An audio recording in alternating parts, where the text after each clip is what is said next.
oyo asalaka mosala ntina nini asalelaka mosala mpo azwa lifuti surtout mosala ya tata nzambe.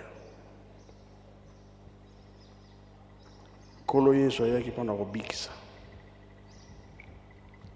papa Kimbangu ayaki mpona kobikisa, batata na biso bayaki mpona kobikisa.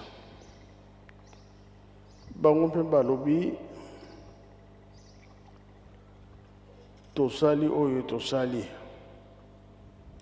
bino bana bazotikala botonga Yerusalemi. Batikali kobombela biso likambo te.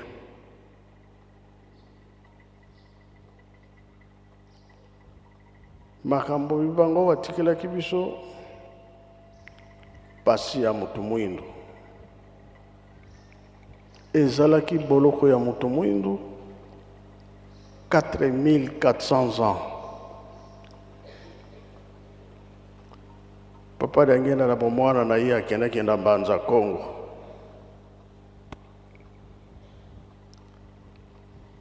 Akutani na Rwanzinga Nkuu, asololaki mingi na Rwanzinga Nkuu. Basolo oyo basololaki esengo emonanaki. Bango batikali biso programme moto mwindu abebisaka Babylone ya kala. Ezalaka pasi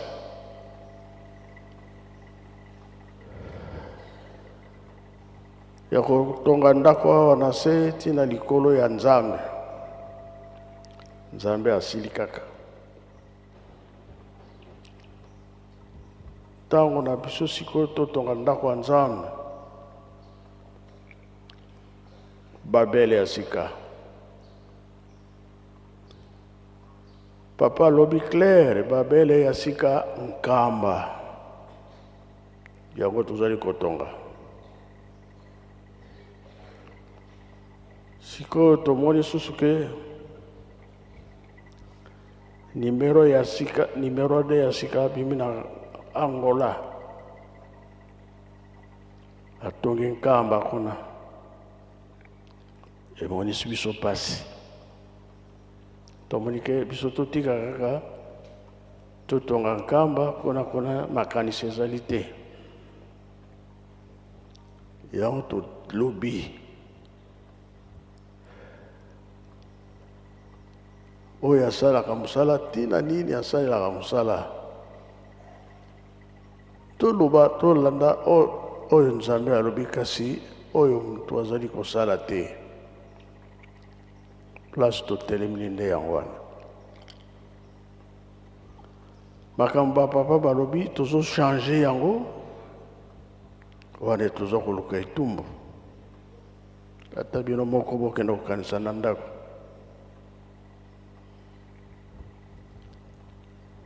Nimrod amonanaka na Angola. Papa akendaki kuna na 1931. Akendaki kuna 3 fois. Suka azalaki na Kisangani, aleki liboso kuna na 75. Deuxième voyage 75. 78 alekelaki kuna nde ayaki na nkamba apesaki biso programme oyo tokosalela. Totika yango Kimbangisi toye. Totika yango be tolanda Angola. Tolanda Angola. Polo bandimi ye kuna na Angola. Bayambi ye. Bapesi appui. Kasi wana nde basabote nkamba.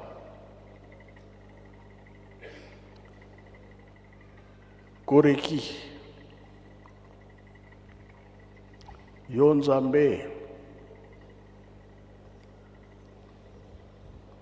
tozomona clair te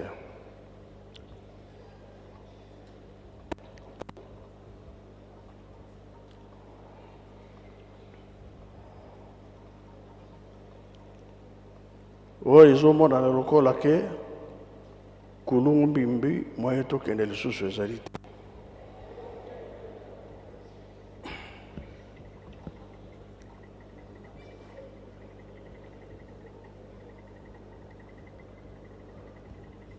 koreki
tipi wana nalobaki kaza na Angola papa mutu a distraire biso te mutu a distraire yo te bokonzi na yo evanda wana mokili ndenge eza na likolo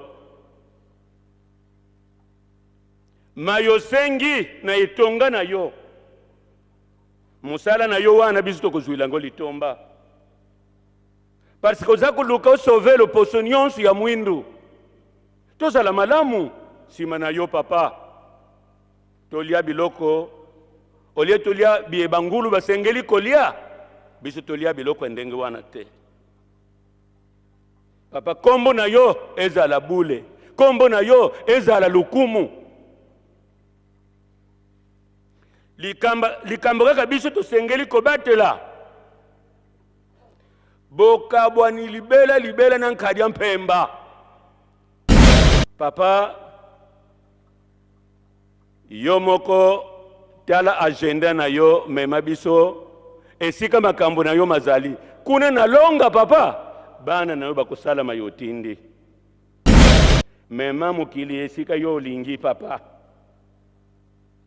biso bana na yo tokotosa bobele yo un point un trait papa makambo mingi tuza koyoka Angola nzambe avandaka kuna te azala kawa ona za koloba na lingala ya clair mutu nyonso azo comprendre na Angola ba pays nyonso développé bayebi ke mutu ya pesa lipanda kuna na RDC kombo na yeyebani papa Simon Kimbangu kiangani yo kaka moyen de former histoire eza nango te plus bazali ko s'enfoncer papa yo moko mutu oza kobatela bango soko pesi bango mokongo mbele toyokaki deja ke nzete ya ndimba ekweyaki biso toyebi ete ezala na nzoto oyo ezala na molimo mutu mususu akobongisa biso azali te papa Simon Kimbangu kiangani mosala mususu ezalaka ya malamu mususu pe ya mabe ndenge komami na Romains chapitre 6 verset 23 le salaire du péché c'est la mort soko ozosala mosala na lisumu na masumu lifuta ezali ni liwa Depuis le jardin d'Éden. Mosala oya malam, azali ko sa na jardin d'Éden, c'est bon.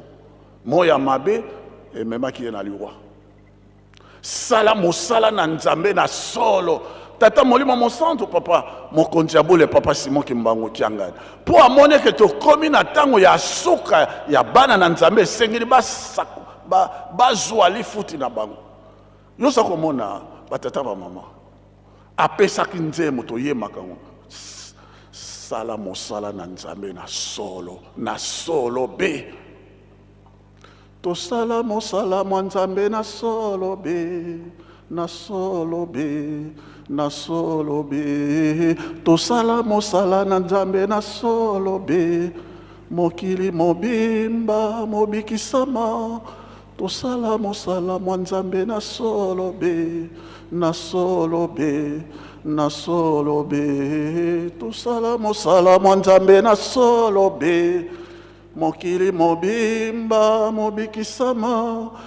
Mosala depuis abanaki mosala na ye na 2001 abani mosala apesi pe nzembo wana na mayangani na biso nyonso tu toyembaka yango tosala mosala na nzambe na solo be po tozwa mokili mozwa kobikisama.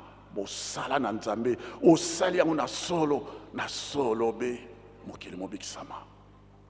Souvenez-vous ya bato wana batelemaka Israël tango babimaka na Egypte omoni soko ozosala mosala mabe soko ozali na nko kobosana te nzambe abosanaka te. Il va te récupérer un jour. On ne se moque pas de Dieu. L'homme récolte toujours ce qu'il a sémé. Yokani ce qu'il a bossani, sauf si tu as demandé sincèrement pardon. Sinon, tu le récupères un jour. C'est comme ça. Et pas une tata nzambe. Bon, comme on a yavani nye, alobakate, bon, yoki ndenge ya lobia, nzambe azali kotala, azali kotike la yotango, mais il te récupérera le moment venu. Mais Saoul n'a pas obéi comme Dieu l'a dit. A tout ça quitté. Saoul a tout ça quitté. Oka Samuel a lobby na ye. Yo to cité. Nzambe pe atindelo na bokonzi na yo. Yo salaka moto pa nzambe ati yo komi mokonzi. Bongo yo to cité. Nzambe a longoli yo. Akopesa bokonzi na moto mosusu. Samuel alinga baluka boye. Saoul a sibie na manteau na ye. Manteau e pasuki. Samuel a lobby. Au moins ndenge manteau na ngai pasuki. Nzambe pa pasoli bokonzi na yo. Mais regarde, batata ba mama, soyez attentifs. Manteau ezali elamba ezali na prophète manteau. C'est toute une royauté, hein. Basakanaka nantoma na nzambe te, s'il vous plaît. Prenez ça avec le plus grand sérieux. Ezali na bato mosusu basakanaka na bango te, hein. Osimbiye Nesik au simbiye, tu perds tout. Et soukanayo, liwa, mais liwa ya passe. Regarde comment Saoul est mort. Regarde. Akenek au simba, et lamba ya Samuel, et pasuki alobi, kakandenge yango et pasuki, bokonje non pe pasuki, et sile na yo. Mais zali et lamba, et pasuki, bokonje pe sile. Ezali na bato mosusu basakanaka na bango te basimbaka bango te. Tata Kimbangu atelemi alati liputa na ye ati awa lidita na se lidjipa 4 coins du monde epesa meringa kolo isapesa ki voile kolo isapesa tonga Yerusalem bokonzi nyonso tu ezali ne alata yango ekosimba te basakanaka na moto wana te. Osakani qui va continuer ici. Tant que azalaki na prison, azoloba na ba belge alobi bino boza ko sakana na ngami bozo sekanga minga na soka bino mawa. Mais soko nga na tiki nzoto yo nazali koloba na bino boko pakata na mbango boko kende. Tango ya kofi après, ils sont partis. Ba tout mosusu ba sakana kana bango te. Ye wana kaka lobaki na kobotama na 1918. Ye wana kaka lobaki na kobotama na 1951. Azali mozwi na bokonzi pe nkembo nyonso to lokumo nyonso nde ye. Avandi nye azali kotala bino kaka ndenge bino bozali kosanga kofinga kochola kosimba nesiko za kosimba te. Un jour vous le payerez et vous le payerez très cher. Et ça, la bâtiment sous, bisika moussous ba simba kate. Simba bisika moussous yoko sak. Mais ça, les nesika moussous ba simba kate. C'était comme ça. Lokola biso pe to komi na tango ya suka ya bosomi ya molimo to komi nesika etumbeye makasi. Etumbeye makasi pona nini? Tozali kokoma na train d'atterrissage et tout maman peut payer makasi.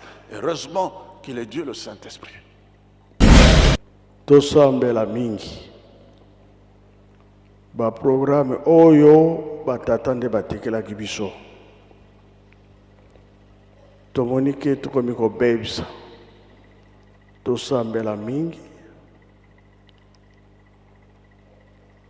Nini tokosala poete tozonga na nzela.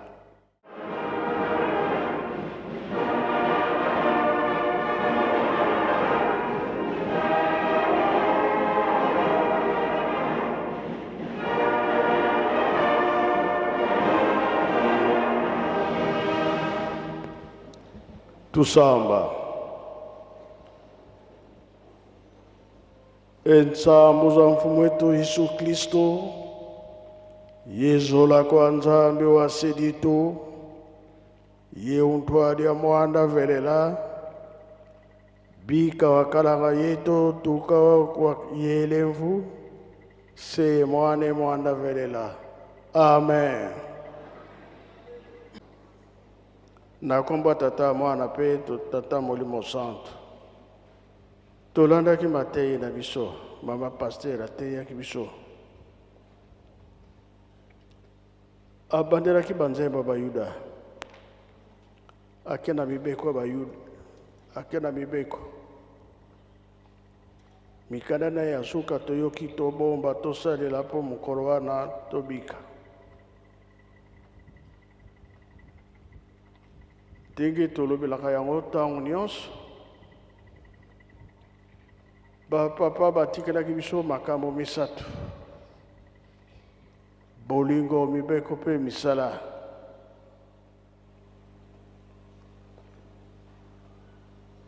Lelo eza mokale ya inga oyo tata nzambe apemaka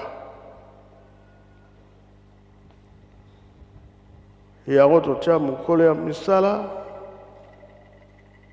oyo tuyaka po ete moto nyonso asala mosala oyo aza nango atina sani.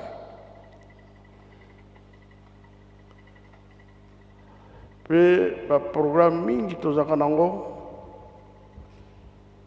tata nzambe apesa nzela mpona misala mokolo ya yenga.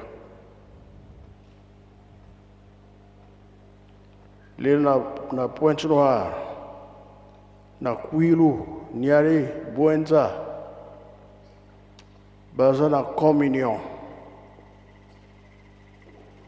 Epesi esengo, batu ba mati mingi, lelo eza mokolo na bango bakomela communion. Ba mati mingi. Pamba te RDC, ndenge bapapa batika biso baza na problème te. Totali pe na Brazzaville, problème ezali te, nde topesaki nzela. Kuna pe bapesaka bango communion. Tozotala position Angola. Tawa soki ekoki kuna pe lokola tozala bandimi tokobongisa. Fumarongo. Papa Fumarongo, papa de angenda kuntima. Azalaki kotuna. Oyo asalaka mosala ntina nini ye asalelaka mosala. Surtout musala ya tata nzambe po azwa lifuti. Totali pe musala ya mokili bafutaka biso. Kompani oyo osalelaka kuna so okei osalelaka kuna bakofuta yo me soki osalelaka kuna te ata okei kofutama te kambo mingi ezali komona na kati na eglize oyo kasi toyebaka ke nzambe azali kotala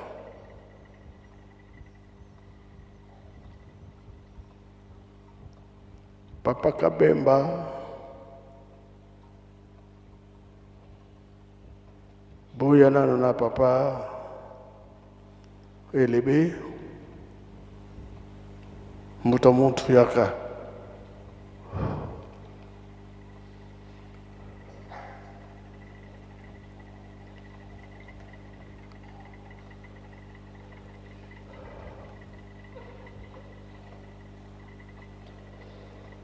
eza liloba ya moke eza likambo moke mais surtout développer eza ya monene yozosala mosala ya nzambe pourquoi sala ya tata nzambe esengo mpe ezali pasi mpe ezali ntina nini yo osalelaka mosala mpo ozwa lifuti soki obongisi te pasi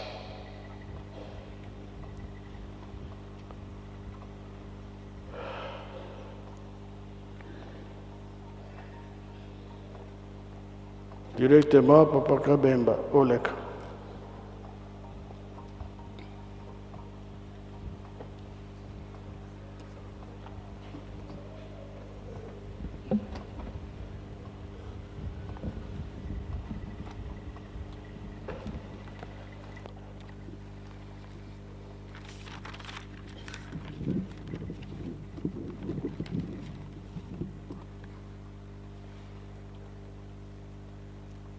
Merci Tata Nzambe, Nkolo Molimo Centre, Mokonzi Abule, Mokonzi Lingomba, na wapesa biso maloba. Na kombo la Tata na mwana peli mo Centre, tokotanga nani mibale, chapitre 8 balé, oyo mokonzi Abule mokonzi Lingomba apesaki biso. Ya liboso tokotanga Psaume 123 1 à 2. Soki toleki wana toke kotanga oyo tata uti koloba na biso awa na mosakoli to Ecclésiaste chapitre 3 verset 9. To okangi ne tolobaka okiti kuna yo moko oke kosilisa. To bandi kotanga na loyembo ya bayuda ya 123 to mokama na tukumi bale na misato. To tangi ndenge wana pe tozali kotala epai ya Yawe nzambe na biso ti tango akoyokela biso mawa tokei na mosakoli. Ecclésiaste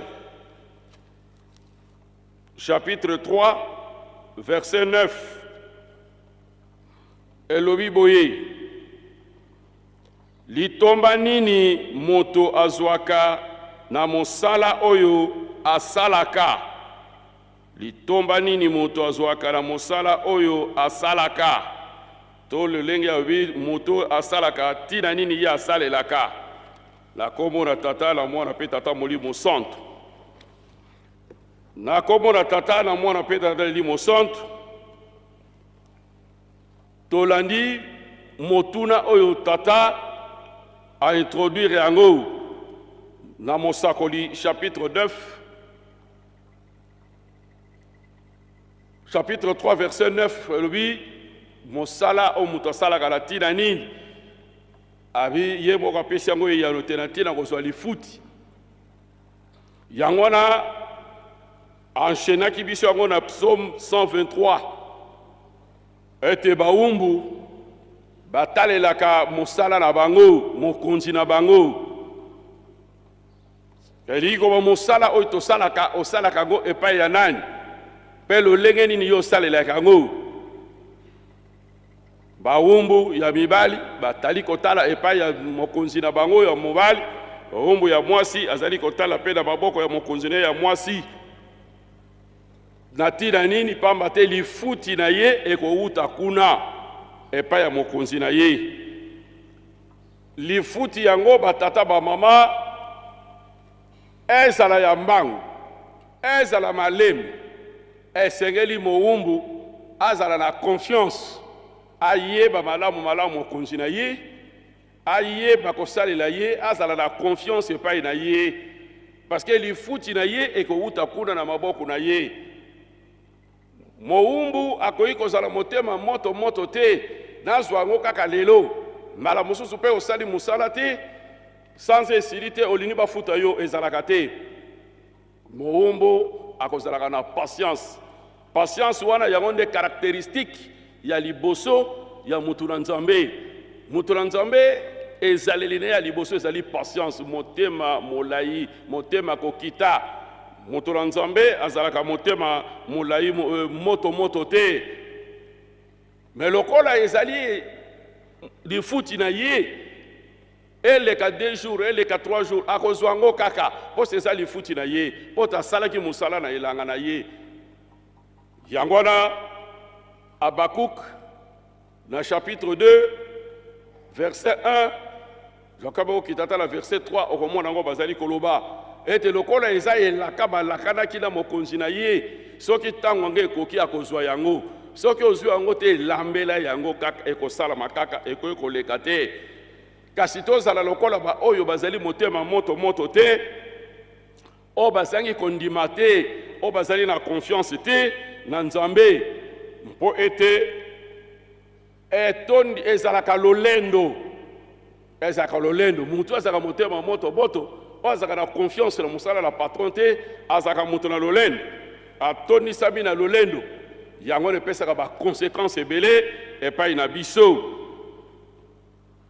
nzambe tozali kosalela ye to mowumbu azali kosala epai ya patron songolo to patron pakala azali kozela lifuti wana yango ekopesa ye esengo yango ekofandisa ye yango ekokomisa ye motu monene me bato baza motema mokuse motema molai bango bamonaka ke kosalela nzambe ezali mosala mpamba kozala motema molai kozela ndenge nzambe azali kotambusa ezali mosala mpamba yango wana balukaka banzela mosusu lokola patron oyo azali kofuta te aluki patron mosusu oyo ya mbango mpo ate akoka kozwa lifuti na ye ekona mpe lifuti azwaka mingi ya lolenge wana ezalaka liwa oyo tozali komona mpe bato mosusu na nzela ndenge bakomi kolokota matiti mpo na ntina likambo wana yango na biso batata bamama esengeli na biso bandimi bana papa Simoki Mbangu tokangama na nzambe na biso wana oyo aza na confiance na biso oyo biso toza mpe na confiance na ye mpo te nzambe afuta kaka baoyo basepelisaka ye nzambe akofuta moto asepelisaka ye te oyo azali désagréable na miso na ye Hébreu chapitre 11 verset 6 ye moko nzambe ayebi posa nyonso wana alobi na biso ete solo yambo biso tango tozali kosala mosala ozali na mowumbu ya nzambe tolukaka nano bokonzi ya likolo ndenge alobaki yango ye moko na Matthieu chapitre 6 verset 33 toyebi yango te toluka liboso bokonzi ya likolo oyo etikali biso kopesa biso lokola kado likambo wana ezali lisano te ezali lokuta te soki tokali na 1 roi chapitre 3 verset 9 à 13 1 roi chapitre 3 verset 9 à 13 Salomon asengaki makambo mingi ya kitoko leloko liboso kasi asengaki na nzambe ezali ke apesa ye mayele mpo atambusa etonga na nzambe ezalaki ya bozwi ya nzoto te ezalaki mpo na kosala mosala na nzambe kasi lokola nzambe ezali nzambe ayebi ke tozali na mposa ya makambo nyonso oyo ezali kosalisa biso na nzoto apesaki ye bonus abakisaki ye apart mayele asengaki apart pouvoir asengaki apesaki ye makoki oyo ekosunga ye mpo azala malamu babi mutu moko alekaki na mbongo te, mutu moko alekaki na lokumu te. Donc c'est dit batata maman tozali kotala ke kosalela nzambe ezali pamba te, litomba ezali. Yangwana biso baye tozali lelo koyoka liloba ya tata Molimo Santu. Ndenga sa ko encourager biso la mosala tozali kosala to lemba te, to yoka biyoka yoka te, to mona bimona mona te, to nous décourager te, musala na biso litomba ezali. Litomba na biso ezali na bite ya nzoto na ya Molimo tokozwa yango. Na Molimo likolo lola epai na biso bandimi ezali héritage, ezali libula, ezali salaire te matériel bakofuta biso na maboko boye. Mais lola pona biso ba itosala kanza parce que nzamba zakala lola. Lale basi bakita obeba kitina bokonje tikana kura. Héritage la biso lola eza héritage. Batata seronine ezali pote soki mukolo tokokuta na nzambe na lola ekozala seronine. Yangwana batata ba mama mokolo wana ekozala sengo na lifuti wana akosala ndenge nini. Parce que lelo toza na confusion mutu moko azomona na te banani bazosala nzambe na solo banani bazosala nzambe na lokuta. Mais mokolo wana ekomonisama. Matthieu chapitre 25 verset 31 kitakuna. Na Matthieu 25 31 babi mokolo wana nzambe taka kovanda na kiti na ye akotia ba meme na loboko à droite mpe akotia ba ntaba na loboko à gauche. Bongo bantaba kolobara bongo te na yebi bino te bolongwa na yebi banzambe bino bosalelaki te ekozala kolela mpe kosoa bino na mokolo wana. Yango wana batata ba mama mosali nyonso esengeli azwa lifuti na ye. Donc tant tozali kosala tozali na lifuti ndenge apôtre Paul ateyaki yango na Timothée alobaki na ye na 1 Timothée chapitre 5 verset 18 ete mosali nyonso akozwaka lifuti na ye.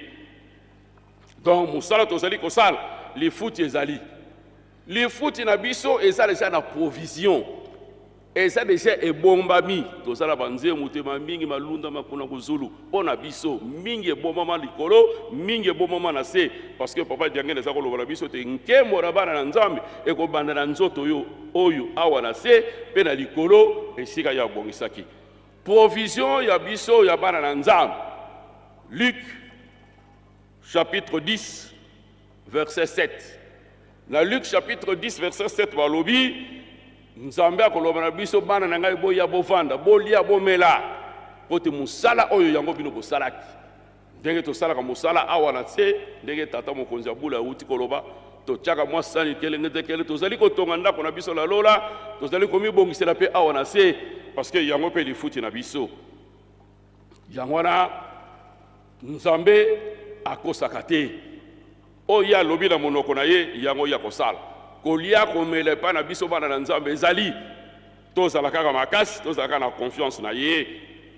Yango wana esengeli apesa biso miya mingi ose yango nde kopesa permettre biso totonga lingomba na ye awa na se akokotika biso babola te akopesa biso bokonzi ya mingi bozwi ya mingi mpo tosalisa mpe bandeko baza na bozangi. 2 Corinthiens chapitre 9 verset 8 à 11. 2 Corinthiens chapitre 9 verset 8 à 11. Nzambe akopesa biso en abondance. Na tembete toli Paul aza kopesa biso pour ntine na musala. Parce que Paul amonaki te na ntango na bato désordre bazalaki mingi na kati na musala. Toli wana yango apesi biso yango na 2 Thessaloniciens chapitre 3 verset 6 à 15. 2 Thessaloniciens chapitre 3 verset 6 à 15. Ntoma Paul azali koloba boye te bokima bato bazali ko wumbela na désordre bazali ko wumbela na kosala ka ba désordre ici ka bato bazali na biso pe ndenge moko bato bazosala désordre na biso tokima bango parce que tozali na référence batata na biso bango misato bamvoile ba vivaki kati na biso na désordre te soki tozongi sima kuna mama mwila tekalaki malgré boloko na ye mais avivaki na désordre te avivaki na molongo bon to invitaka bato nyonso oyo o bazali ko vivre o bazali ko tia désordre kati ya bato bazali. Yango wana soki tokosala mosala na nzambe na bosembo soki tokosala mosala na nzambe lolenge ya za kotinda biso Esaïe 61 alobi na biso boy verset 5 à 11. Esaïe 61, verset 5 à 11. Alobi la biso ete tokolia malamu mabota ya mokili mobimba bakombiloko na bango ekoya awa na Yerusalemi mpona biso. Tokomona yango batata ba mama Nzambe akosaka te. Tant papa diange na lobaki te nzela oyo soki ezali kosalama te nga mutu akangaki yango pamba te mboka etongamaki te. Mais lelo nzela eza kosalama courant ekoti na mai tozali kovivre malamu en comparaison na 1978 tant tozali koya nkamba. Donc babota na mabota bakoya kosala na bilanga na biso. Biso tokozala banganga Nzambe mpona koteya bango liloba na Nzambe. Kolia komela na biso kowuta na maboko na bango parce que Nzambe asila kobongisela biso yango. Eloko tozali koattirer attention na biso tozala lisusu lokola bankosi oyo bazalaki katikati na etonga te. Depuis to évoluer bino bozali koyeba bozali ba bikolo tozalaki na ba léopard ba lion na kati na kosi na kati na etonga o balataki poso ya meme o bamonanaki bana malamu bamonanaki basali ya malamu na kati na lingomba. Kasi lelo tomoni tokomi wapi tozala susu bongo te soki tobongwa na nde tosala Nzambe tozalaki na ba faux prophète tozalaki na ba faux batei tozala ba faux bandimi o bazalaki ba léopard bazalaki kati na biso kasi balataki poso meme tala lelo tozala komona na bango na misala na bango bazali kosala ndenge Matthieu alobi yango na Matthieu chapitre 7 verset 15. Biango toza komona bango na misala na bango bazali kosala misala ya tembe bazali kosala misala ya oyo ezali en dehors ya bilaka oyo epesemelaki biso toza kosala mosala ya makasi mpona komimonisa na kati na bato ke ezali bongo ezali boye.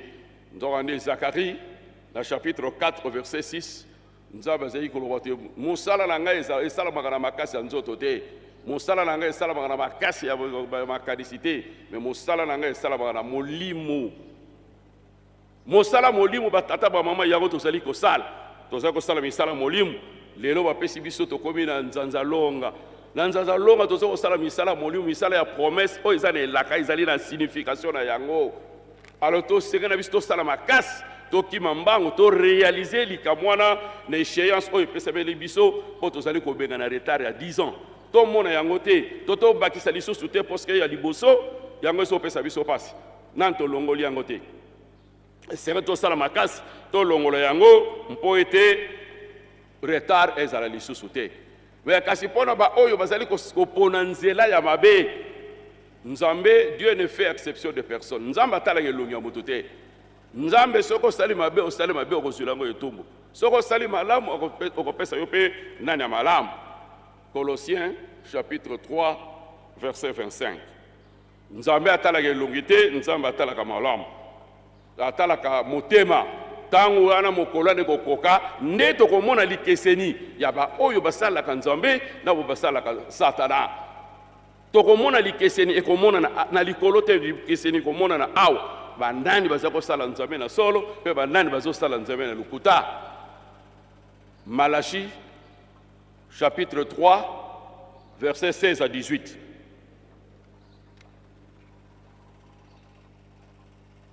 Yangwana, la Malachie, chapitre 3, versets 16 à 18, tu as la différence. Tu as dit maleme, tu as yango kak. Yangwana, bizaleliwana, ya bankosi, bazalaki katela biso, o bazako sala banzambe mibale, on zokande basala kachame nzambe mibale, oko yina moko, oko linga moko. Faut tous la déterminer, tous la position, ndenge to kobundela Nzambe na biso. Kozala nyoka te, lokolo na Nzamba, lokolo na mokili, okolonga te. Matthieu chapitre 6 verset 24. Nzambe to biso bato tozali na nzela na Nzambe, faut tous la Nzambe na discipline. Basala ka Nzambe na mobulu te. Baye batongaki Yerusalem ya kala, basala ki Nzambe na discipline. Bitumba ezalaki te kowele ezalaki te koswana ezalaki te mais tozala na discipline na kati ya mosala na biso mpo se discipline yango ekolongisa biso. Tokotali na 1 Roi chapitre 6 na verset 7 bapesi biso ete baye batongaki Yerusalem ya kala même makelele ya mabanga eza koyokana te. C'est des expressions te bazalaki mpenza na bolingo mpe kobisala ndenge bapesi biso yango nde tozali kosala yango. mais ba oyo bazali ko sambela nzambe bikeko to yebike na Yerusalem mabote ezaki mibale oyo ya nord na ya sud oyo tikala kaka mibale wana tikala zomi esi elimwa oyo basalelaki nzambe mabe tozali kokende batata bamambo komona yango ndenge nini nzambe azali kobongisela yango esika tozali kosala mosala na biso motema na biso nyonso ezala wana eza te ozosala mosala ndani esika mosusu motema no ezala mosika mosusu olifuti ndenge nini okozwa esika motema na biso ezali esika trésor na biso ezali esika eloko motuya na biso ezali motema na biso makanisi na biso nyonso ezala esika wana. Matthieu chapitre 6 verset 21. Alors le biso te lifuti na biso ezali solo batata ba mama tokozala lelo soki tosali mosala malamu kobona nzambe akozwa atie yo penepene wana azwi atie yo wana ezali kindenge wana parce que alobaki yango te ngai nde nakozala tata na bino bino bokozala bana na ngai ya mibali bokozala bana na ngai ya basi donc tosala mosala mpo toherite likambo wana oyo nzambe alakaki biso te akozala tata na biso biso tokozala bana na ye ya basi tokozala bana na ye ya mibali. 2 Corinthiens chapitre 4 verset 18. Nani asia mwana mokonzi azali kolokota lipa na balabala to bakoko balobaka te mwana nkolo lopango afutelaka ndako ya tata na ye te soki biso na bonzoto eza kosala babongo biso baye toponi kosala mosala na ilanga ya nzambe ekozala na biso ndenge nini yango na batata bamama mosala nzambe tosala wana kimercenaire te nde tobati ezalaki na bato bazalaki kati na biso nzoko nde bazalaki bankoyi balataki poso ya meme tosala mosala nzambe na kimercenaire tosala mosala nzambe na concurrence na komeka nzoka nde toyebi litomba nini bamercenaire bazwaka ntango bamercenaire babipesaka mpo bakende komeka bakende guerre suka na bango ezalaka liwambala biso bazongaka te etango mercenaire ye mokonzi oyo ake na kosalaki mercenaria akufi bongo etonga nyonso oyo elandaki ye suka na bango ekozala nini esengeli tolanda nzambe me tolanda bamercenaire te parce que lifuti oyo mercenaire akozwa yango biso tokozwa ndenge balobaka biso te liwa mabe ya motu moko ekoki kobomisa mokili mobimba oyo to mbolamu ya motu moko ekoki kobongisa mpe mokili mobimba na Romains chapitre 5 verset 12. Adam asalaki mbeba emema liwa emema mpasi nyonso na kati na biso mais solution nzambe aza wapesaki kondimela nkolo Yesu lelo tosali liboso ya nzambe molimo son papa Simon Kimangu ye nde solution tolanda bamercenaire te parce que soki bamercenaire kozala mabe yango na tata introduire liloba nete oyo asalaka ntina nini ye asalaka mais soki okiti na verset 10 balobi mosala yango tozali kosala ezali pasi mais tomonela yango bolamu yango na papa atuni biso mpe tositelebili wana oyo asalaka ntina nini ye asalaka na kombo tata mwana mpe libo santu tata molimo santu ngai na telemi ngo na tiki liloba na bande.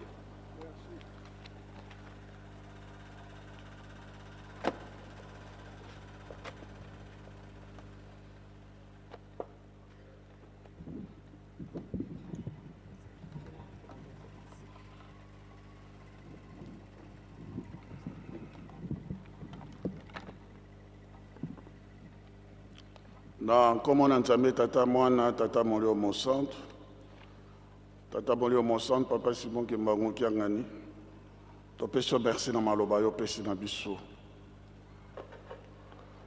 recommandation ya liboso nzambe apesaki na moto oyo akelaki na elilingi na ye mpe na lolenge na ye ezali boye salela mpe batela jardin d'Eden. Donc mosala ezali mot d'ordre ya tata nzambe salela cultive et garde l'Éden. Donc motu oyo azali ekelamu na nzambe mot d'ordre wana ya kosalela yango nde ezali le premier recommandation ya tata nzambe. Mais mosala nyonso tu yo kosala nzambe apesi yo mosala esengeli osala yango na bolamu nyonso mpe osilisa yango. C'est ça le mot d'ordre ya Tata Nzambe. Salela mosala na Nzambe, mais mosala oyo Nzambe apesi na yo, mosala nyonso tu oyo euti epai na Tata Nzambe basilisaka yango. Nde totala yango na Exode chapitre 20 verset 7 à 8. Alobi, travaille et termine tout ton ouvrage, parce que le 7e jour est un jour à repos. Mais avant au jour à repos, salela mosala na yo, pe silisa yango. Nzambe asepelaka na mosala oyo apesaka moto, asaleli yango na motema moko pe asilisi yango. Yango nde epesaka lipamboli.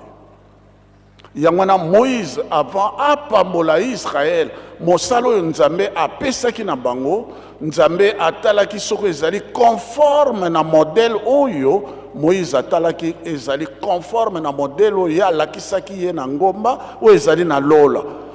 Bato tango ya amoni en détail près, basalaki exactement, pas à peu près, mais exactement oyo Nzambe atindaki salema Moïse a sepelaki penza, et Moïse a pambolaki libota na Israël, et Israël un peu azwaki li pamboli. Soko ba pesio mosala, il faut très bien le faire. Même na bonzoto, le travail bien fait et fait à temps. Et dans les Kamoya Tata Nzambe, le travail doit être bien fait et fait à temps. Nzambe atenaka na perfection ya likambo na ye. Tobebisa mosala na Nzambe te. Mbatata ba mama bandeko ndenge moninga a développé mosala nyonso tu ya Tata Nzambe ezalaka na bénéfice. Na yo moto ozali kosala yango malamu, mais na bala. Nokamatela bino exemple oyo ya mama oyo azalaki na Israël, mama moko azalaki na problème. Na 2 Rois chapitre 4 verset 1 à 25 bokotala histoire wana. Mama wana ayaki epai na mosakoli Élisée. Alobi na mosakoli boy. Alobi mosakoli yo yebete mobali na ngai azalaki mosali malamu. Masilaki kowa. Azwaki banyongo, azwaki mbongo ya batu pona lisungi ya libota. Mais asili kokufa. Sasa yipi bakolo nyongo bazali koya mpo ete bakamata bana na ngai mibale oyo bakomisa bango baumbo na bango. Élisée a vérifié tango ya tangi nkombo ya mobali wana ya mosali wana. Élisée a vérifié que c'était exact, c'était un bon travailleur.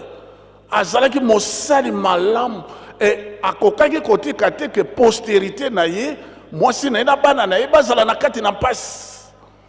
C'est comme ça que Élisée est intervenu. Oza neloko nini? Tanza neloko te, mais na ndako na ngai nazali na kamwa mafuta moke alobi kamata bambeki ebele kota na ndako kanga porte fenêtre bana no bapesaka yo bambeki otiaka mafuta wana na kati na mbeki na mbeki. Et c'est ce qu'elle a fait.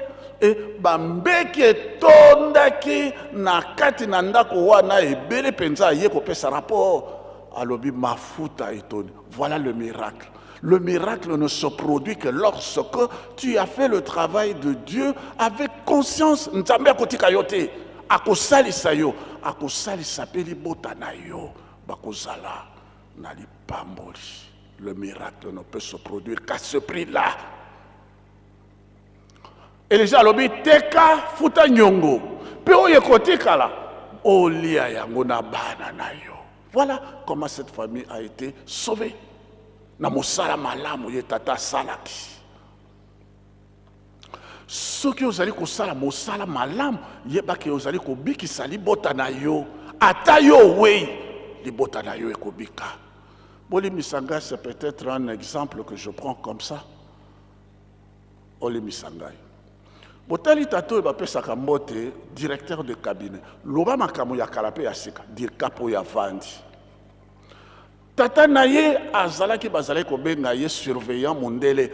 Azalaki mosali monena, c'est lui à l'époque azalaki ko batela mboka oyo ezalaka na yango kaka zamba, mais il surveillait ba manga banane.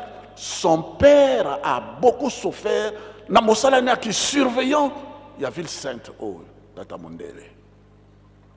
Awa mais tala nzambe abosa mosali na yo ya sala bénédiction wana eyaka na bana. Aujourd'hui son fils est dirkap yoyo soko azali kotambola dirkap na cravate na costume dirkap simane molongo bazali kolana dirkap. Après le vieux les attendus habituels et nommé yoyo tata na azalaka surveillant azali kosala. Mais regardez le fils.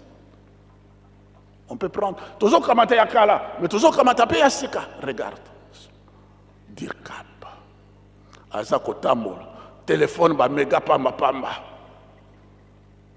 Ben c'est tout à fait le travail. Il appelle le monde entier, mais son père n'a connu pas de méga, n'a pas connu de costume. Son père a souffert. A salaki mosala malam. Regarde le fils. Ne na kamati bino exemple.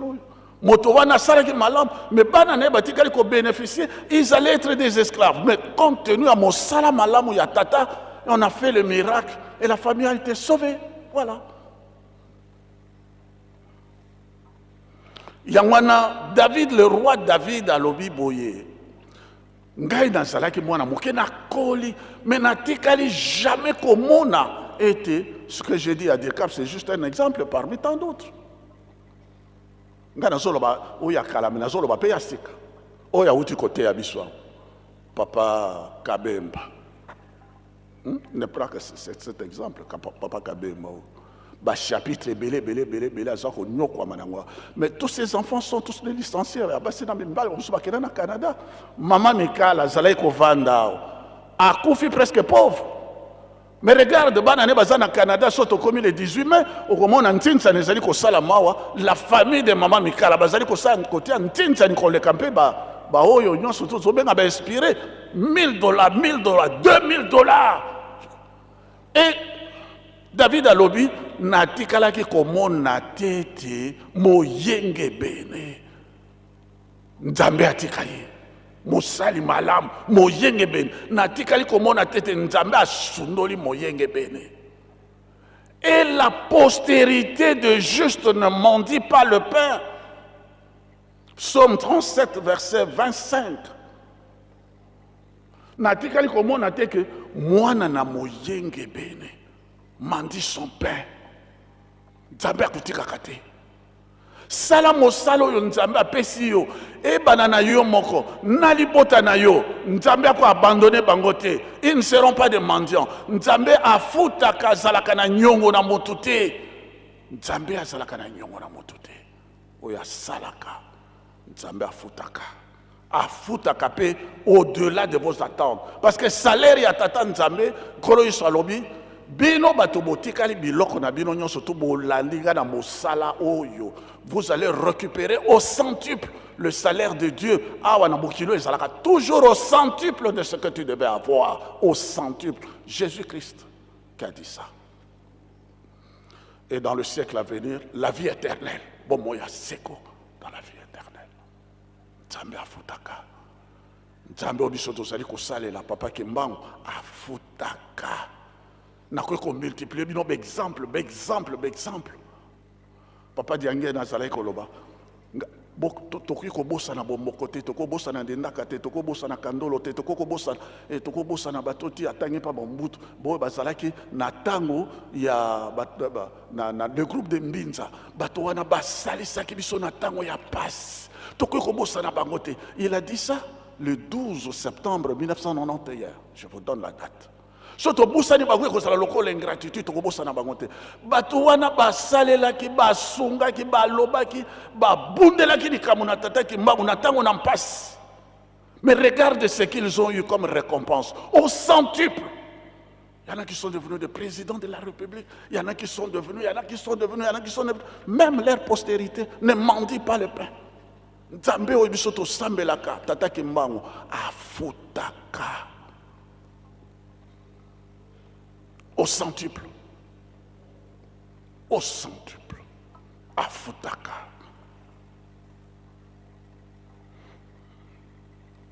Batata ba maman bandeko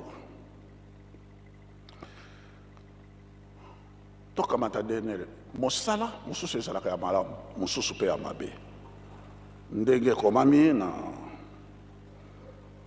Romains chapitre 6 verset 23. Le salaire du péché c'est la mort. So ozosala mosala na lisumu na masumu lifuta ezali ni liwa. Depuis le jardin d'Éden, mosala oya malamu azali kosala na jardin d'Éden c'est bon. Moya mabe et même qui est na liwa. Sala mosala na nzambe na solo. Tata molimo mosantu papa mokonzi ya bole papa Simon Kimbangu Kiangani. Po amone ke to komi na tango ya suka ya bana na nzambe sengeli bazwa lifuti na bango. Yosa komona batata ba mama. Apesa kinzemo to yemaka ngo. Sala mosala na nzambe na solo be. To sala mosala mwa nzambe na solo be. Na solo be tosala mosala na nzambe na solo be mokili mobimba mobikisama tosala mosala mwa nzambe na solo be tosala mosala mwa nzambe na solo be mokili mobimba mobikisama. Mosala depuis abanaki mosala na ye na 2001 abani mosala apesi pe nzemo wana na mayanga ni na biso nyonso tu toyembaka yango tosala mosala na nzambe na solo be po tozwa mokili mozwa kobikisama mosala na nzambe osali yango na solo be mokili mobikisama mosala na nzambe basalaka ngo na molimo pe na solo be. Donc, je vais vous deux derniers exemples pour que la place dans moninga na conclusion. Batata ba mama, mosala na nzambe o yezwa kalifuti. Nzambe sokatini yo tosaka ka ndenge ya lobi. Soki yo tosite e kosala na yo passe. Tosa. Samuel ayebisi roi Saul. Kenda boma Amalek batu wana nyonso na batu na basi na mibali na batu nyonso to silisa bango na bantaba biloko na bango nyonso to nzambe alinga mona bango te. Souvenez-vous ya batu wana batelemaka Israël tango babimaka na Egypte omoni soko ozosala mosala mabe soko ozali na nko kobosana te nzambe abosanaka te. Il va te récupérer un jour. On ne se moque pas de Dieu. L'homme récolte toujours ce qu'il a sémé. Yokadi ce qu'il a bossani, sauf si tu as demandé sincèrement pardon. Sinon, tu le récupères un jour. C'est comme ça. Et pas une atata nzambe. Bon, comme on a ya vanigné, alobakate, boyoki ndenge ya lobia, nzambe azali kotala, azali kotike la yotango, mais il te récupérera le moment venu. Mais Saoul n'a pas obéi comme Dieu l'a dit. A tout ça quitté. Saoul a tout ça quitté. Oka Samuel a lobby na ye. Yo to cité. Nzambe pe atindelo na bokonzi na yo. Yo salaka motopa nzambe ati yo komi mokonzi. Bongo yo to cité. Nzambe alongoli yo. Akopesa bokonzi na moto mosusu. Samuel alinga baluka boye. Saoul a sibie na manteau na ye. Manteau e pasuki. Samuel a lobby. Au moins ndenge manteau na ngai pasuki. Nzambe pa pasoli bokonzi na yo. Mais regarde, batata ba mama, soyez attentifs. Manteau ezali elambe ezali na prophète manteau. C'est toute une royauté, hein. Basakanaka nantoma na nzambe te, s'il vous plaît. Prenez ça avec le plus grand sérieux. Ezali na bato mosusu basakanaka na bango te, hein. Osimbiye Nesik osimbiye, tu perds tout. Et soukanayo, liwa, mais liwa ya passe. Regarde comment Saoul est mort. Regarde. akene kosimba elamba ya Samuel epasuki alobi kaka ndenge yango epasuki bokonzi no pe epasuki esili na yo mais ezali elamba epasuki bokonzi pe esili ezali na bato mosusu basakanaka na bango te basimbaka bango te yango wana bapesi biso na psaume 105 verset 15 je crois que le dernier intervenant va accoster en peu moi c'était ne touchez pas mes oins ba oyo bazali ba pakola minangai bo simba kayango te et ça a des conséquences très dangereuses ko simba te bo continuons surtout ici là et lamba tata kimbangu a telemi a lati liputa na ye atia wa lidita na se lidita 4 coins du monde et pesa meringa kolo isape sa ki voile kolo isape se tonga Yerusalem bo continuons surtout ezaline alata yango e ko simbate basakana kana moto wana te osakani ki bo continuo isili tango azalaki na prison azoloba na babelge alobi bino boza kosakana na ngambi bozo sekanga minga nazoka bino mawa mais soko nga na tiki nzoto oyo nazali koloba na bino boko pakata na mbango boko kende tango ya kofi après ils sont partis bato mosusu basakana kana bango te ye wana kaka alobaki na kobotama na 1918 ye wana kaka alobaki na kobotama na 1951 azali mozwi na bokonzi mpe nkembo nyonso to lokumu nyonso nde ye avandi nye azali kotala bino kaka ndenge bino bozali kosanga kofinga kochola kosimba ne siko za kosimba te un jour vous le payerez et vous le payerez très cher ezala bato mosusu bisika mosusu basimbaka te simba bisika mosusu yoko saka mais ezali ne sika mosusu basimbaka te c'était comme ça lokola biso pe tokomi na tango ya suka ya bosomi ya molimo tokomi na esika etumbeye makasi mpona nini tozali kokoma na train d'atterrissage etuma mopepeye makasi heureusement qu'il est Dieu le Saint-Esprit mais tango ezalaka botalaka mayema alekaka par rapport ezalaka nini Moïse abeti nzete po ebongwa na nyoka devant Pharaon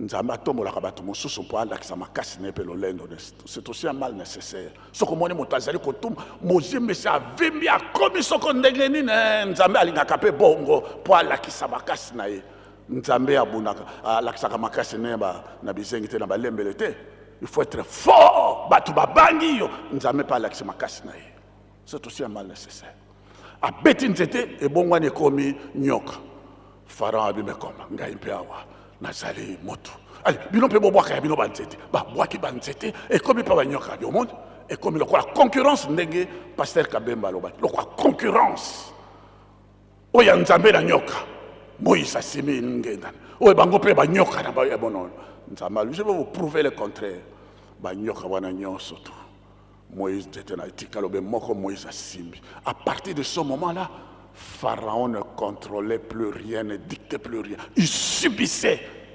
jusqu'à la défaite finale. À côté que là, Dieu multipliait fléau sur fléau, et fléau et Zalaka passe tout un pays, l'Égypte pleura, tout un pays. Et ce n'était pas tout. L'armée d'élite, Arnaud Yamakas, ya Pharaon, noyé dans les eaux, chars et chevaux. Et le premier évangéliste, c'était qui? Et Zalaki, Pharaon lui-même. Atima boko na mutu alobi, Nzambe na Israël. Azali solo Nzambe. Et Zali na mokolo moko, batu bakoloba, tata kimbango azali solo Nzambe. Atongi temple awa. Temple munene ya kitoko. Oyo ezali na kati na bilaka. Oyo ezali na kati na nkembo. Biso toyoka ki yango même message ya papa Diangene. Qu'est-ce que tu balobi un baki ko tonga ya bango pe temple ya monene à la même dimension pour na ko batala biso pe tozali awa. Oui, ozali awa. Et bandele zali nango likamote. Souvenez-vous de ce qui s'est passé à Israël. Te tokena kuna liboso. Il vous laisse mokolo moko ngana tuna ki Nzambe na ngai. Bon, il m'a dit Nzambe. Après, c'est une réponse. Nzambe, après, c'est une réponse. Il faut qu'on sambe la capé. Il faut qu'on solo la capé dans Nzambe. Après, c'est réponse à l'obé. Ngana ko intervenir si kaboite fonatika muto akende. J'interviens toujours en dernière minute. Et on a tous la patience. Atayo moni ndengeni, zala na patience. Tu verras la fin du méchant. Tu verras la fin de l'antichrist. Mosé mais c'est pas mon bundi sinanza mais tu verras sa fin. Elle est toujours ndenge pasteur Kabé Malobaki malheureuse. Mbatata ba maman mosalo e ba pesi biso ezali elaka esengeli to sala yango noki noki. Na 1947, au Lebisanga faute de temps, en 1947, Papa Diangé dans lobby toujours bondé tomba pour Israël à son indépendance. Bisotoko Zouango dans 12 ans, c'est ce qu'il a dit. Israël a joué indépendance, il prophétise, il fixe même un délai. En 1947, en 1948, ma bondé les Arabes qui m'a casse, Israël a joué indépendance. Bisoto Yoko Zouango, 12 ans exactement après, en 1960. Dans l'an 2000, dans l'an 2014, eh bien, centenaire, il y a papa qui sont local. Papa Mokondiabo, le tata Molio Monsante, papa Simon Kimbango Tiangade, à l'obi, boye. Bon landa kamaloba ya papa, à l'obi, hein. Tolengi tokota mokili mwasika, ayemi sinzembo, Jésus-Christ purifie-moi. Dans centenaire, il y a papa qui sont local. En 2026, nous avons 12 ans après. Ça fera 105 ans. Il y a un pessimisalo to sala go mbangu to silisa go mbangu pona nini ezali na kati na bilaka. Salela yango na mbangu pe na solo po ezali na bilaka e ko pesa biso mapamboli e ko pesa la biso mayebiso to zangaki to zo yango to sepela. Na bolingo penke mo bino misato abole tata mwana bolio mosando.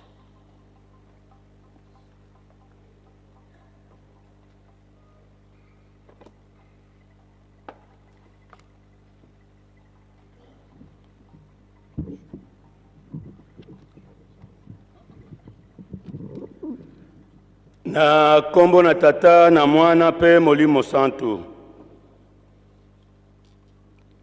Motuna wana. Moto ya za kunyoka mana musala litomba na ye nini kati na musala. Ngai na kobandela kolobete mobulu e bandaki na lola. Mutu moko azangi respect. Azalaki ko kanisaka preta Nzambe yende. Badozaki ye bayebisi ye ke awa na lola awa mwana zali. Akendeki ko vérifier à comprendre que réellement mwana na lola zali. Ye mutu ngo ko sala na ko sala ba recherche. Balobi na ye kende na mwana lo ye kende na mulimo santu. Tango amoni molimo musantu ye moko alapa kike ngai na kutosa yote na kozala na 4e position te. Papa Simon Kimbangu Kiangani abengana kiye na lola. Ayiko bambana na se. Azali nde kotelengana. Na ndenge ya mosala biso tozali na yango. Eloko ya liboso ndeko senga ye Nzambe na biso Papa Simon Kimbangu Kiangani. Ete bokonzi na yo eya. Il faut te formuler ba prière malamu.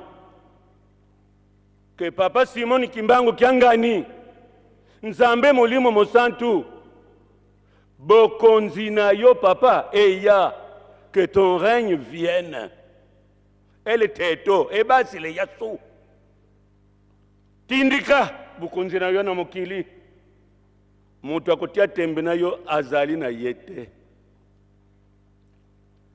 Papa na tango oyo mbele biso deja tosili koyeba position na yo nini ozako linga pona biso batu tozala malamu na sena tango papa. Outi kopesa biso bilan ya munene ya mukete.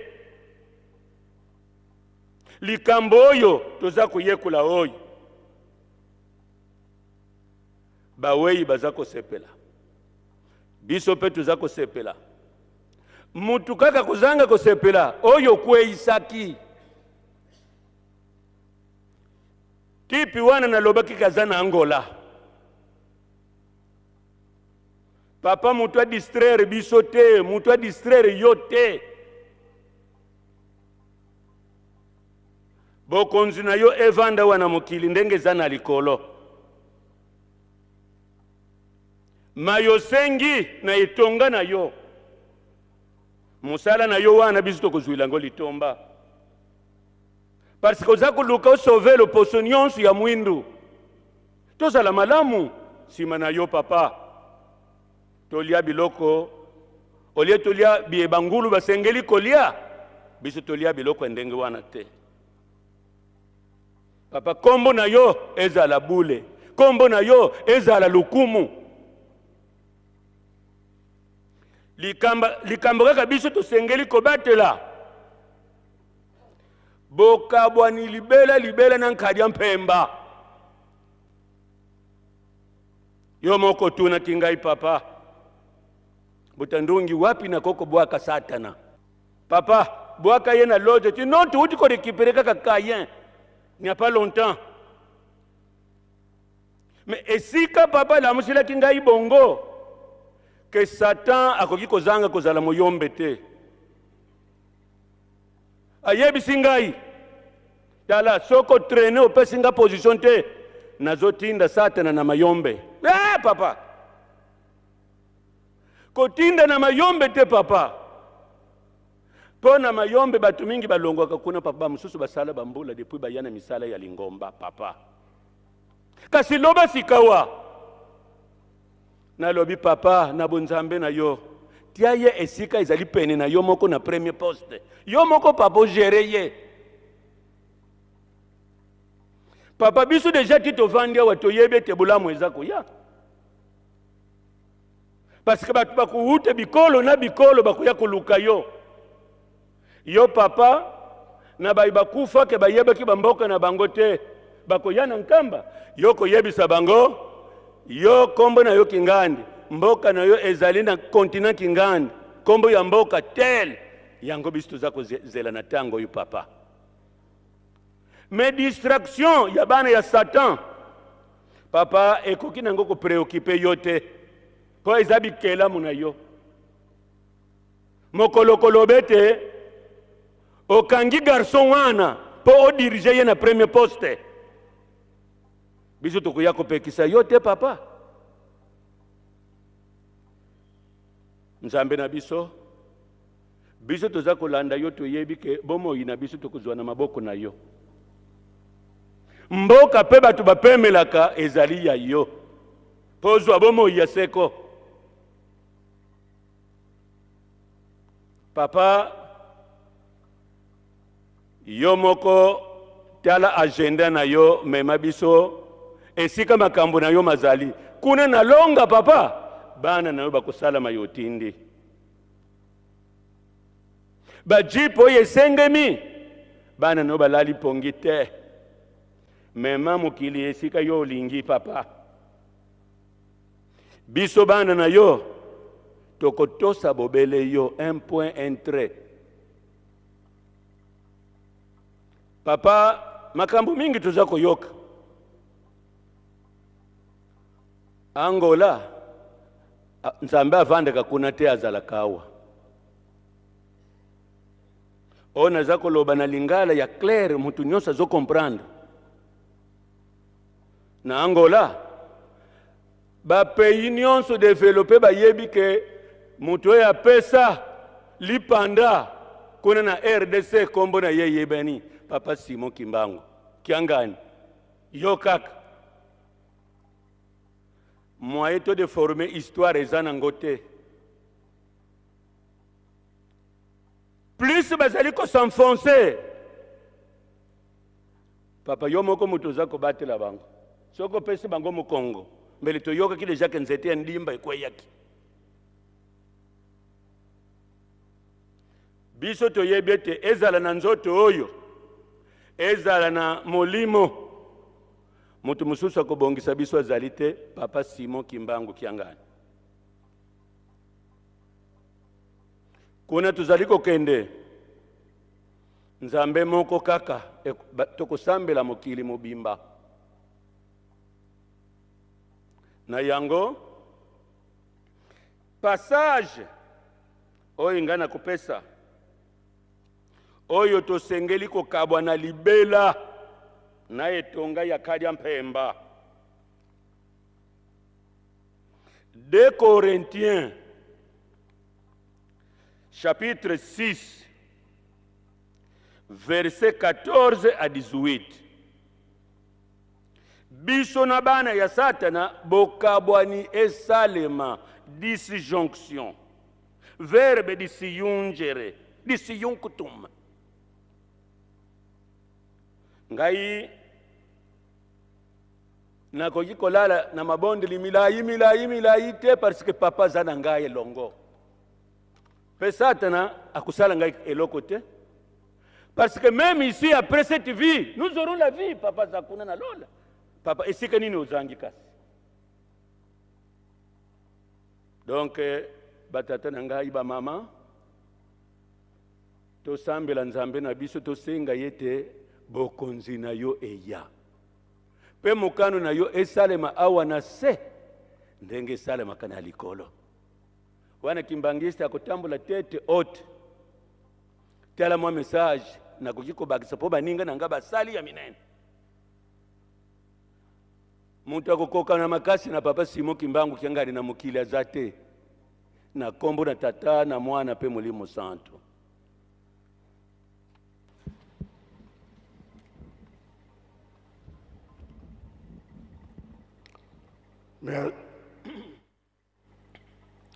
Merci Bamuta. Boken Rovanda.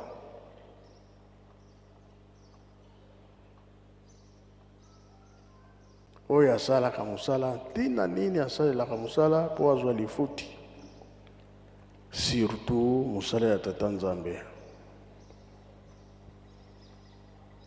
Kolo Yesu ayaki pona kobikisa. Papa Kimbangu ayaki pona kobikisa. Batata na biso bayaki pona kobikisa. Bango mpe balobi tosali oyo tosali. Bino bana bazotikala botonga Yerusalemi. Batikali kobombela biso likambo te.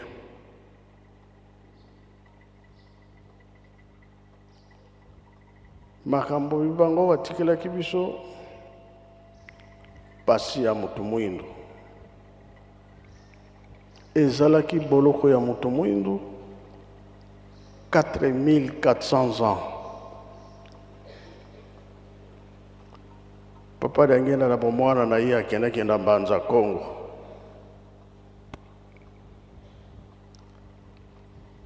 Akutani na Rwanzinga Nkuu. Asololaki mingi na Rwanzinga Nkuu. Basolo oyo basololaki esengo emonanaki. Bango batikali biso programme. Mutu mwindo abebisaka. Babylone ya kala. Ezalaka pasi.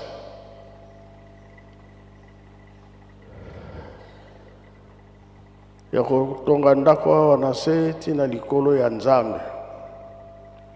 Nzambe asili kaka. Tango na biso sikoyo totonga ndako ya Nzambe. Babele ya sika. Papa lobi clair Babele ya sika nkamba. Yango tuzali kotonga. Siko tomoni susuke Numéro de Yasika Bimina Angola. Atongin Kamba Kuna. Et mon esprit se passe. Tomonike bisoto tika kaka. Totonga Kamba kuna makanisi ezalité. Yango to lobby. Oyo asalaka mosala tina nini asalelaka mosala toloba tolanda oyo nzambe alobi kasi oyo moto azali kosala te place totelemini nde yango wana makambo ya papa balobi tozochange yango wana tozokoluka etumbu ata bino moko bokende kokanisa na ndako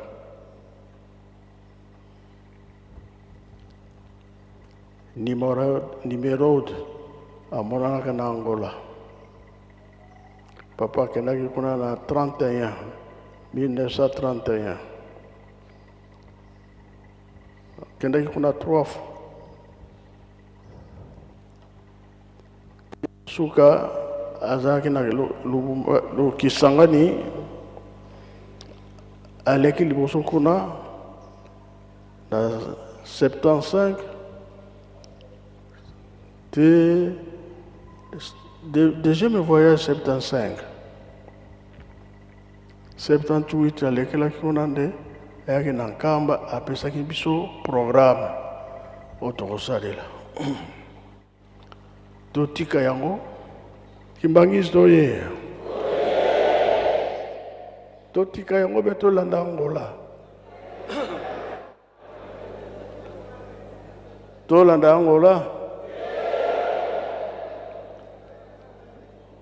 Polo bandimi ye kuna na Angola bayambi ye bapesi appui kasi wana nde basabote nkamba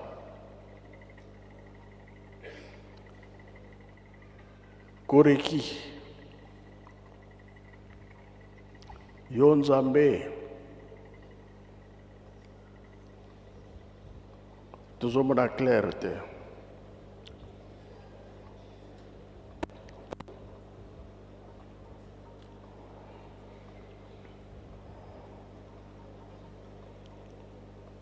oyo ezomonana lokola ke kulungu mbimbi moye tokende lisusu ezali te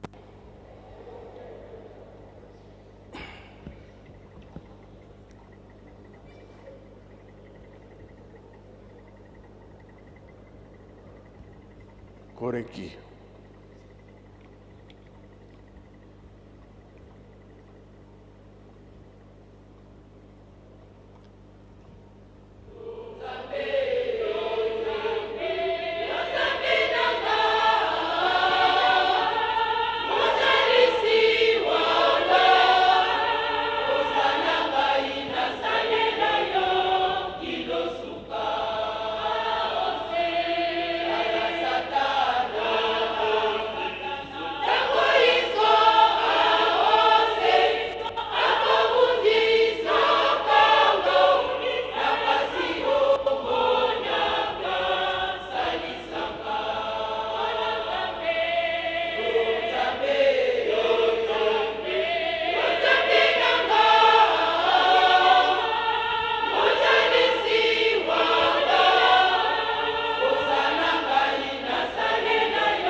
Merci. Tosambela mingi. Ba programme oyo batatande batekela kibiso. Tomonike tukomiko babes. Tosambela mingi. Nini tokosala poete tozonga na nzela. Nyo sisaka na biso. Tosilisi na kombo tata mwana pe tata Molimo Santo. Amen.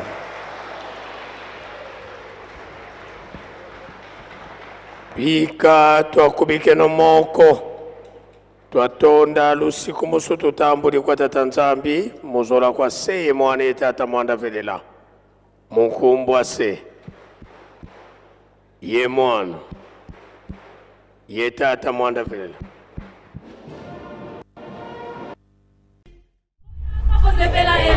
Mafuta na mafuta bamoya awa. Koluka ngai Nzambe. Kibangu na longi mokili